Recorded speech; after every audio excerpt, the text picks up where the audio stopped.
Halo teman-teman, nama saya Abdullah Muhammad. Pertama, saya akan membahas akuntansi di lingkungan lean manufacturing. Apa yang salah dengan informasi akuntansi tradisional? Yang pertama adalah alokasi biaya yang tidak akurat. Hubungan yang berubah antara biaya tenaga kerja langsung, bahan baku, dan biaya overhead dalam berbagai lingkungan manufaktur yang berbeda. Kedua, meningkatkan perilaku non-lean. Mendorong untuk menghasilkan berbagai batch dan berbagai persediaan yang besar dan menyembunyikan pemborosan dalam alokasi overhead. Dan yang ketiga, ketinggalan waktu, yaitu data tertinggal di belakang aktivitas produksi yang sesungguhnya dengan asumsi bahwa pengendalian dapat diaplikasikan setelah kejadian untuk memperbaiki masalah. Dan yang terakhir, orientasi keuangan. Data akuntansi menggunakan dolar sebagai unit standar pengukuran dalam perbandingan antar berbagai bagian yang dievaluasi. Selanjutnya, biaya berdasarkan aktivitas, atau yang biasa disingkat EBC. EBC adalah metode dari pengalokasian biaya ke produk dan jasa untuk mendukung rencana dan pengendalian yang lebih baik. Aktivitas menjelaskan pekerjaan yang dilakukan dalam perusahaan, membuat pesanan pembelian, menyiapkan produk untuk dikirim, atau mengoperasikan mesin bubut adalah contoh aktivitas.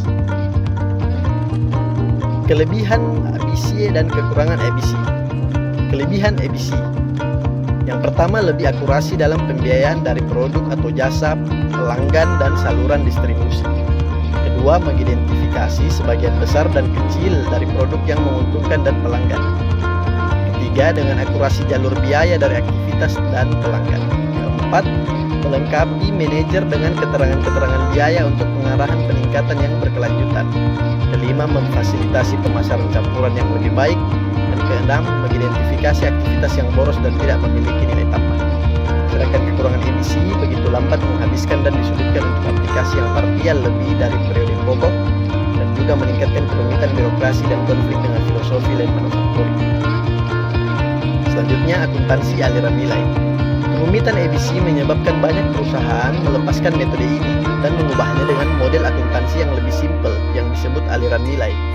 Akuntansi nilai memperlihatkan biaya dari aliran nilai lebih baik dari departemen atau aktivitas lainnya. Yang kedua, kita akan membahas sistem informasi yang mendukung lean manufacturing. Sistem informasi yang mendukung lean manufacturing terbagi menjadi tiga. Yang pertama, perencanaan permintaan bahan baku atau yang biasa disingkat MRP. MRP adalah pengotomatisan rencana produksi dan sistem pengendali yang digunakan untuk mendukung manajemen persediaan. Operasional ini bertujuan untuk menjamin bahwa bahan baku yang memadai tersedia untuk proses produksi, mempertahankan level terendah yang mungkin untuk persediaan di gudang, dan membuat skedul produksi dan pembelian dan informasi lain yang dibutuhkan untuk pengendalian produksi. Kedua, perencanaan sumber daya produksi atau MRP2. MRP2 adalah perluasan dari MRP yang mencakup kelebihan batas dari manajemen persediaan.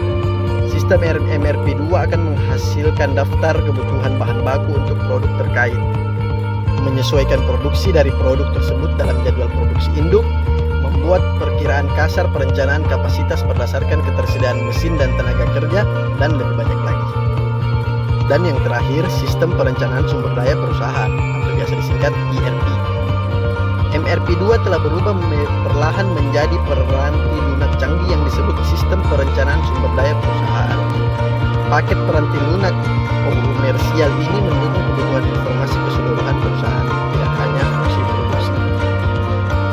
Itu saja materi dari saya, kawan-kawan.